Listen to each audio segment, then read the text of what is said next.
Continuando con nuestra serie Asesinos Seriales Mexicanos, el día de hoy toca recapitular el caso de las Poquianchis. México es un país donde el género femenino ha tenido que sobrevivir a horrendas condiciones de distinta índole. Demasiadas muertes, demasiados casos. Este, lamentablemente, es uno de ellos, un caso peculiar.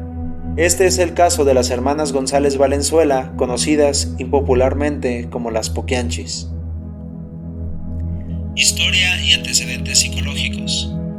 Delfina, la hermana mayor, María del Carmen, María Luisa y María de Jesús González Valenzuela, siendo esta última la menor, estas son las 4 hermanas conocidas como las Poquianchis, un grupo de asesinas seriales cuya obra criminal se dio entre 1945 y 1964.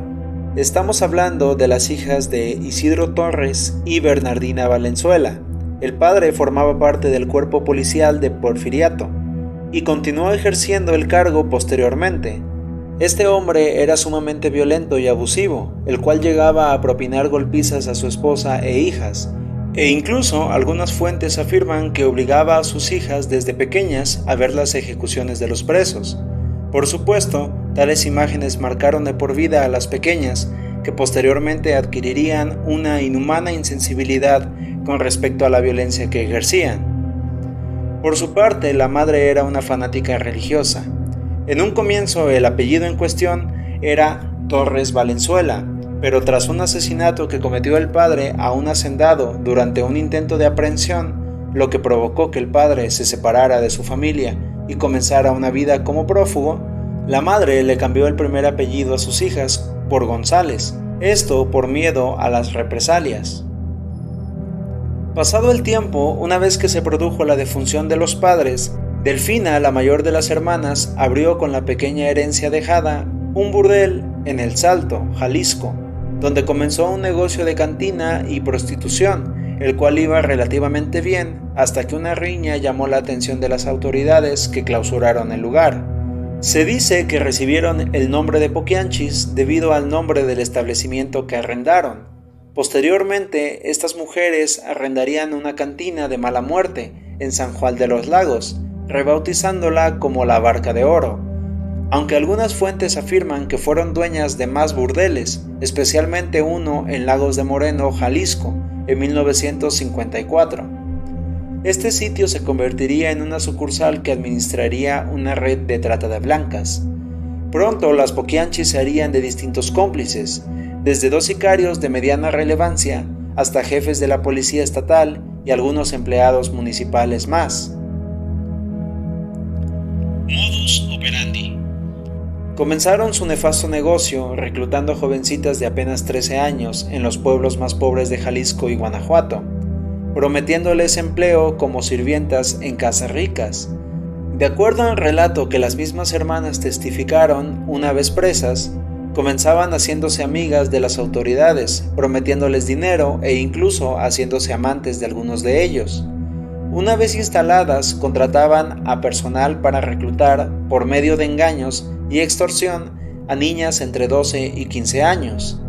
El método de reclutamiento era de 2 tipos, ya sea por secuestro si los ayudantes de las Poquianchis sorprendían a las jovencitas caminando solas, o negociando con los padres de la joven en cuestión, ofreciéndoles trabajo.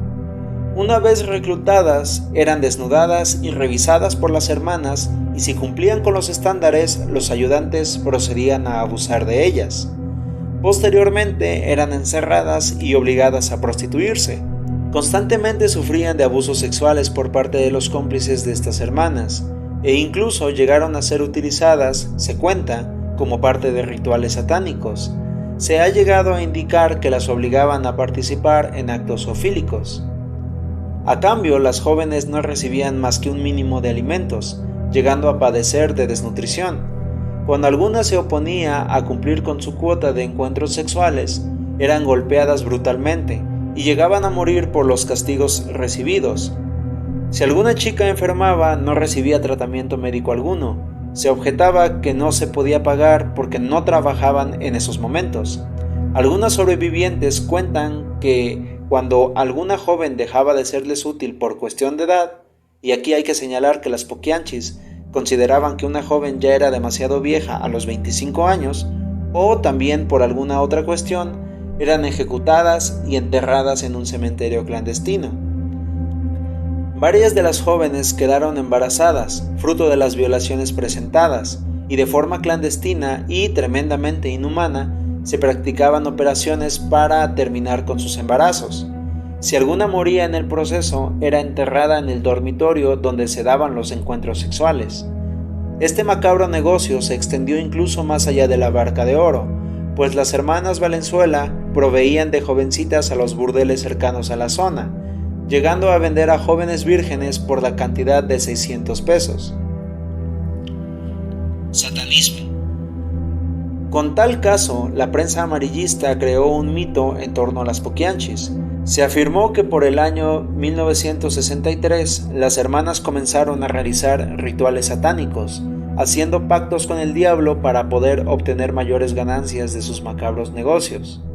Reunían a las nuevas reclusas y las hacían partícipes de ritos satánicos, ritos de sangre, actos zoofílicos y orgías en la que por supuesto eran forzadas.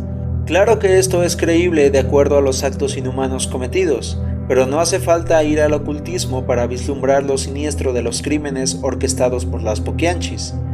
De hecho, las hermanas, una vez en prisión, aceptaron la culpa de sus crímenes, pero negaron tácitamente haber realizado rituales satánicos. Crímenes y detención. Pese a que las autoridades estaban coludidas con las hermanas González Valenzuela, las quejas y denuncias comenzaron a incrementarse.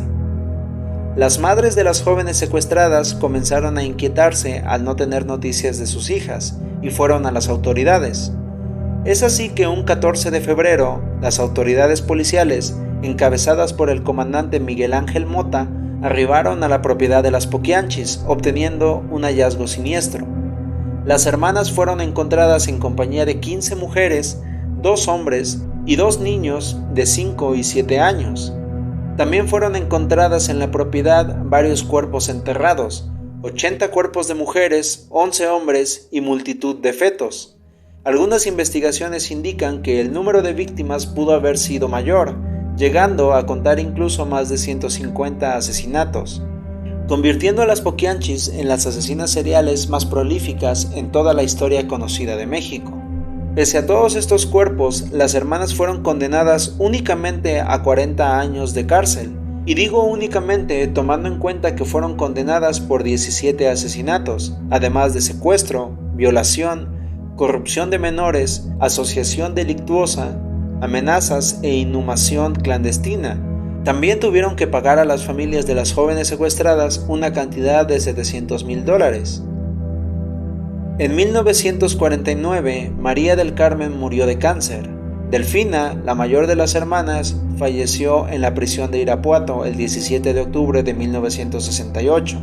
Tenía 56 años. Posteriormente, María Luisa perdió la vida en noviembre de 1984 gracias a un cáncer hepático. La única de las hermanas que murió en libertad fue María de Jesús en la década de los 90. Adaptaciones. La historia de estas atroces mujeres fue llevada a distintos medios. Por ejemplo, la película titulada Las Poquianchis de 1976, dirigida por Felipe Cálzals. También tenemos la novela titulada Las Muertas, del escritor Jorge Ibargüengoitia. En 2011, para el capítulo final de la serie de Televisa Mujeres Asesinas, se llevó a cabo una adaptación de las hermanas González Valenzuela, capítulo titulado Las Cotuchas, Empresarias. Las formas tan atroces en que estas asesinas trataron a las chicas es demasiado horrendo para ser narrado de forma explícita. Realmente fueron mujeres sin piedad, sin misericordia, cuyo negocio sangriento forma parte de la historia oscura de México. Historia que deseamos que nunca se repita, pese a lo que estamos viviendo actualmente. Si este video te pareció completo en cuanto a la información presentada, te pido que me ayudes a crecer suscribiéndote a este canal y activando la campanita de notificaciones. Dale like al video, comparte e indícame en los comentarios si deseas conocer alguna otra historia. Nos vemos en próximos videos. Un saludo.